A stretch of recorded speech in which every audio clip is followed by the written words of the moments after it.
Good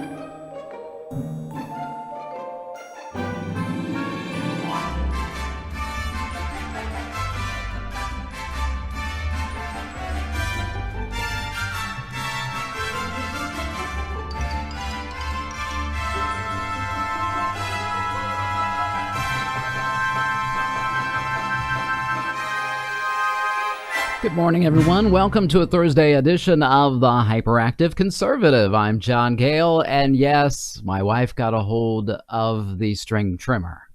Thank you, Jesus. Let's just say that.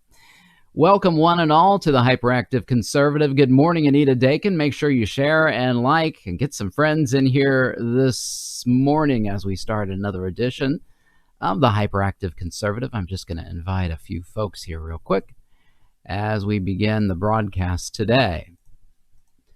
An exciting day in the Gale household. My son is graduating. This is his last day of his senior year, and he just finished his morning classes via online. You know, they did a Zoom kind of thing. It was kind of sad. It was a little sad, and everybody thanked the teacher. It was very nice, and he's got A's in a class from Warren County, so we're glad about that. Thank you all for tuning in. I appreciate y'all. I really do. You have no idea. Give us that thumbs up, a share, and a follow. You can also follow us now. Hey, Terry Shope, thanks for tuning in. You can follow us now on YouTube. It's real simple. Just do a search for the Hyperactive Conservative and hit that red subscribe button. As you can tell, my headphones went kapooey yesterday, so I'm using some cheapy headphones that came with my smartphone, and they don't sound nearly as good. But hey, that's what we got to work with today. We're going to get right into the crazy Corona news today. Got some funny memes to share with you on this Thursday morning, and we're going to get right to it today. Let me turn off the Hyperactive Conservative logo, and let's begin. I love this one. A wife planted a garden. 15 days of the quarantine, my wife took up gardening, but won't tell me what she's going to plant. Looks like a shallow grave, doesn't it? I think a lot of couples are definitely being tested during this time of isolation together, don't you think? All right. Oh, yes. Our favorite painter from PBS. Now let's add a few little angry murder hornets to really jazz it up. You know, I read a little bit about the murder hornets. They're called murder hornets because they chew the heads off of honeybees. And you would have to be stung by, dozens and dozens of them, hundreds of times to be killed by the murder hornets. So we don't have anything to worry about, guys. Don't worry about it. Don't worry about it. Except this one. You definitely want to worry about her. She is the Hillary murder hornet. Yeah, that deserves it, don't you think? It does. It does. The murder Hillary hornet. Yeah. And I like this one. This is the last one for today. If you're ugly but have pretty eyes, this is your chance. You know, you got pretty eyes. You can wear that mask. Look 20 years younger, and no one will see that nasty scar. That's it for the crazy Corona memes today. We want to get right into breaking news this morning.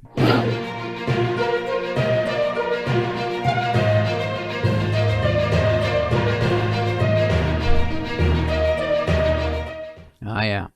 Yes, indeed. Right to it today.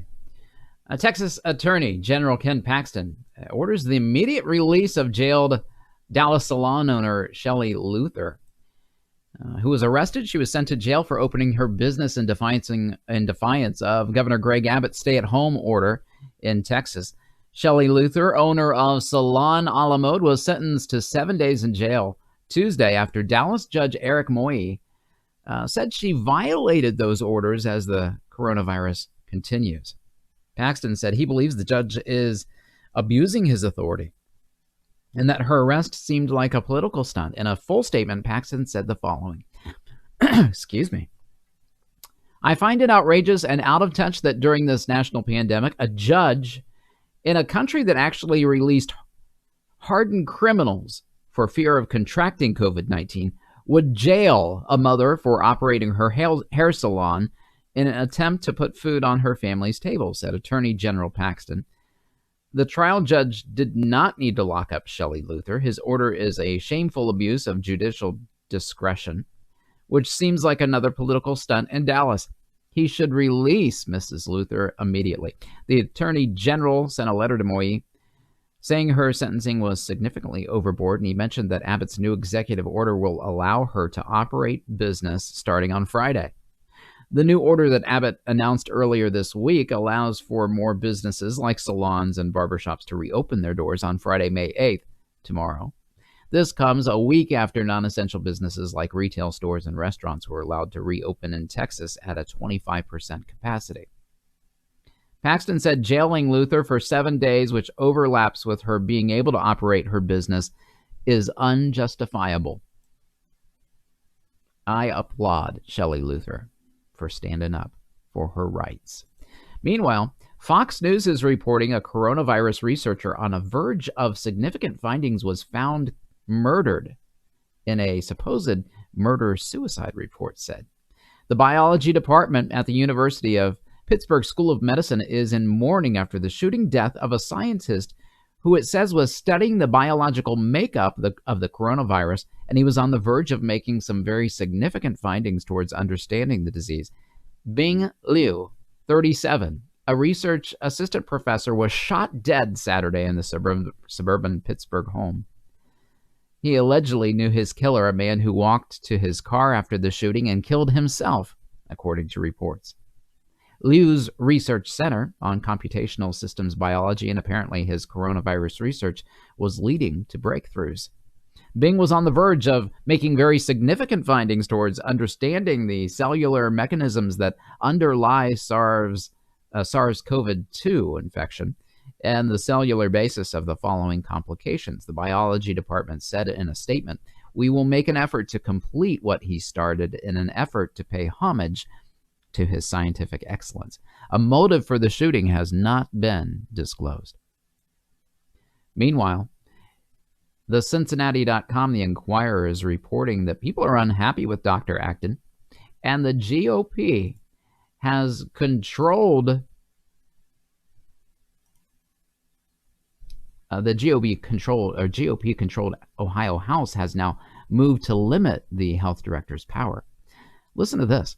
Ohio GOP-controlled House sought to curb the power of Ohio Department of Health Director Dr. Amy Acton in the middle of a health crisis, but Governor Mike DeWine plans to veto those limits. Why is that? I'm just a little curious. Governor Mike, I thought you were a Republican. On Wednesday, House Republicans approved changes to limit Ohio Department of Health orders to 14 days, and beyond that, state health department officials would need approval from 6 lawmakers on a 10-member legislative panel. GOP lawmakers in the House also want to reduce the penalty for violating a state health order. Currently, a second-degree misdemeanor punishable by up to 90 days in jail and a $750 fine. Instead, violators would face a minor misdemeanor and a smaller fine. It's not clear whether each change has enough support in the Republican-controlled Senate to reach DeWine's desk, but if they did, the governor would veto them, a spokesperson told the Inquirer. DeWine said creating more uncertainty regarding public health and employee safety is the last thing we need to do as we work to restore consumer confidence in Ohio's economy. Meanwhile, Mike DeWine recently suggested that when school starts this fall, it may just be a 2-day school week. Really? Come on, Mike. Get it together, will you? Quit listening. Start looking at the facts, people. It's everywhere. Do some research. I'm so pleased to see all these videos going online, going viral everywhere. YouTube taking them down and then popping them up someplace else. Watch and learn for yourself, guys. This may be the very lesson that we needed to learn as a nation, to be able to question things for ourselves. Meanwhile, the Surgeon General has doubled down, saying that masks increase virus risk. And he's the Surgeon General, gang. The Surgeon General. Jerome Adams. He spoke to members of the press in the White House grounds March 20th in Washington, D.C. He said this: What the World Health Organization and the CDC have reaffirmed in the last few days is that they do not recommend that the general public wear masks, Adams told Fox News. Now, am I thrilled with the WHO and the CDC? No, but I think they've got it right on this. There was a study in 2015 looking at medical students, and medical students wearing surgical masks touched their face an average of 23 times. I've seen it. I've seen it in the Walmart. People are always adjusting the mask. They're always doing this because it's slipping down. They're moving it down. They're taking it off. They're touching it. That's not what you want. Don't touch your face, and don't touch your mask if you're going to wear one. We know a major way that you get respiratory diseases like coronavirus is by touching a surface and then touching your face. Masks also give the wearer a false sense of security, the Surgeon General said, and can encourage people to be too close together. And further, there are still mask shortages worldwide. People who are sick should wear masks, said Adams, but acknowledged that if healthy people feel better by wearing a mask, by all means wear it, but they should not touch their faces. He also insisted that the general public should not wear medical-style N95 masks because they must be properly fitted to avoid infection. There may be a day where we can change our recommendation, the Surgeon General said, particularly for areas that have large spread going on, about wearing cotton masks. But again, the data is not there just yet. There you go, Surgeon General saying you don't need to wear a mask. Meanwhile, today, Kentucky reports that the churches need to reopen in person or face severe legal action, the Attorney General said. Daniel Cameron is calling upon Governor Andy Beshear to reopen churches to in-person services or face legal action. During a Tuesday press conference outside the Capitol in Kentucky, Cameron said the governor should allow churches to resume in-person services consistent with the U.S. Constitution and the CDC guidelines. And if he doesn't, we will be forced to file a lawsuit and allow a judge to determine whether his order as it pertains to religious groups is constitutional.